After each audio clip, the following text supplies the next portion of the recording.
Welcome back. So, just a brief review of ownership experience of a 17 Sonata Hybrid.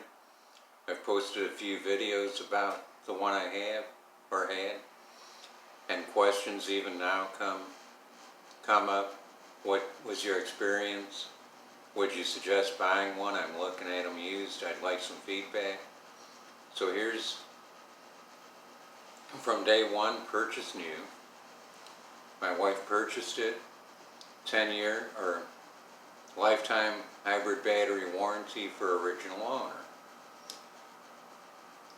After the original owner, for subsequent owners, hybrid battery warranty, 10 years, 100,000 miles. So what problems did it have? It had 3 issues in the ownership time. For my wife, no issues, just routine maintenance. And her commute was quite long, so I took over the 17 at 72,000 miles. The first issue was minor but major depending on the circumstances. The trunk wouldn't pop open. Push the button on the dash, you hear the click, the trunk doesn't pop open. Push the button on the trunk, you hear a click, the trunk doesn't open. Took me some time. I figured out how to get in the trunk without the button on the dash or the button on the trunk opening it, and I've got a video on that. It's the trunk latch inside the trunk, and my method, at least, you can get into, and there's a recall on it, dealer replaces it free of charge. But my video, I show you how to get into, you can get it in and get the recall done. Second issue, that was at like 76,000 miles, about 85,000 miles, I'm guessing, somewhere in there. It's been a while, so I can't say for certain. But I was leaving work, got in the car, pushed the button, the push start button, nothing happened. Battery, 12-volt battery, 12.6 volts. Battery was good. It was a year and a half old, so that wasn't the issue. I keep a code reader in my car with me, so I got that out, and it said something about hybrid battery communication. So I pulled out the emergency fuse plug that cuts power to the hybrid battery. Waited a few minutes, popped it back in, hit the button, nothing. Pulled the emergency hybrid fuse, disconnected the 12-volt battery, gave it 10-15 minutes, connected both back up, nothing happened. So I called a person I know has a towing service, towed it to the dealer. It was the emergency plug for the hybrid battery. There's a fuse inside of there, and that fuse had blown. So the dealer replaced it. Can't remember the cost. I think back then, before the health crisis, diagnostics, everything, I think was, I'm guessing here, $200. Might have been somewhat less back then.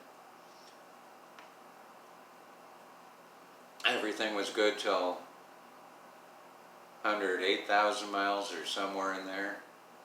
Driving home from work one day, in the right lane to get off the expressway to get to my exit to the house.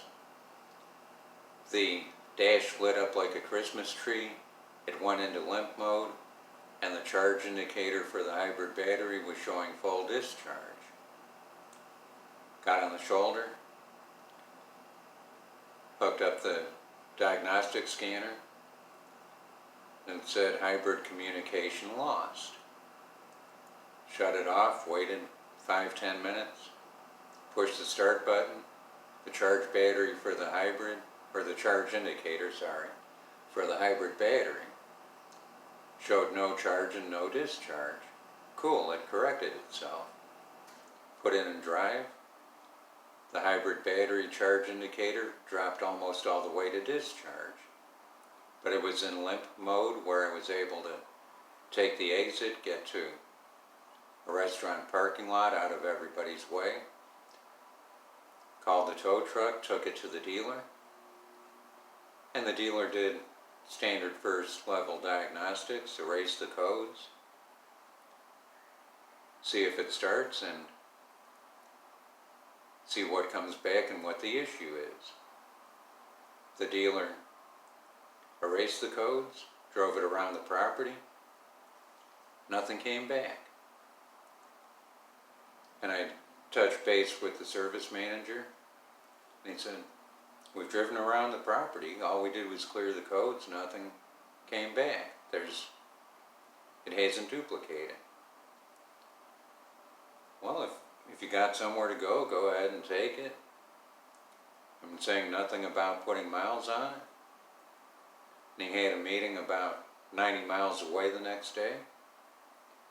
Had more than ample gas in it, so go ahead and take it to your meeting. If it duplicates the problem, somebody from the dealership brings you another vehicle and they can wait for a tow truck and then we can diagnose further.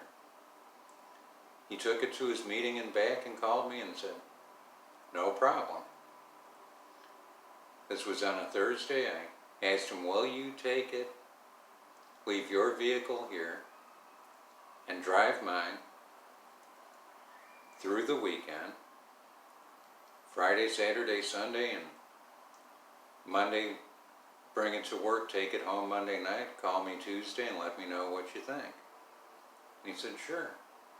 And I said, since the mileage is 108, 110, whatever it was, let's go ahead, do the plugs and do the serpentine belt.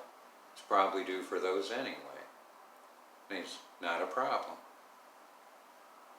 So he took it the 90 miles each way to his meeting.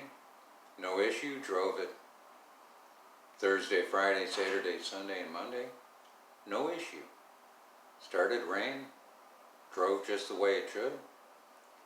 Picked it up, paid for the serpentine belt and the spark plugs. And I drove that car until roughly 125,000 miles. Never had a reoccurrence. All I can guess, it was an electrical gremlin or a hiccup or something that caused it to do that. It was a one-time thing. And nobody knows what caused it, what the issue was. As far as gas mileage,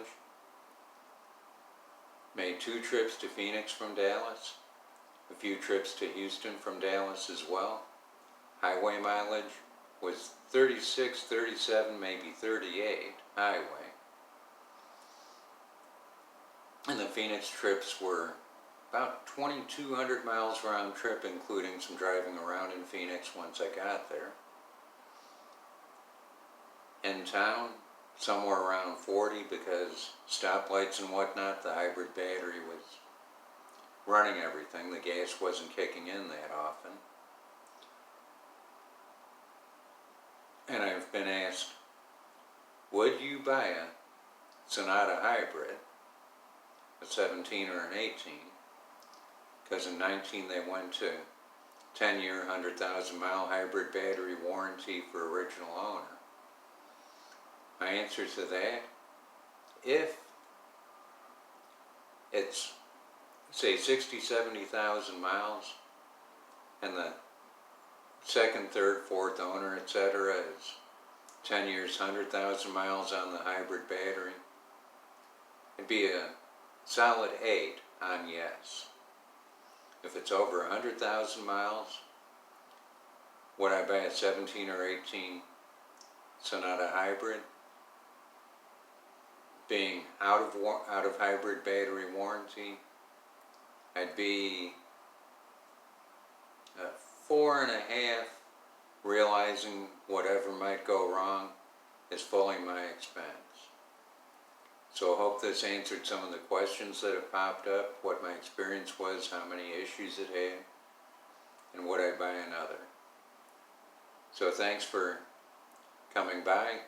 Thanks for any feedback in the comments you'd like to give. Until next time, thanks for coming by.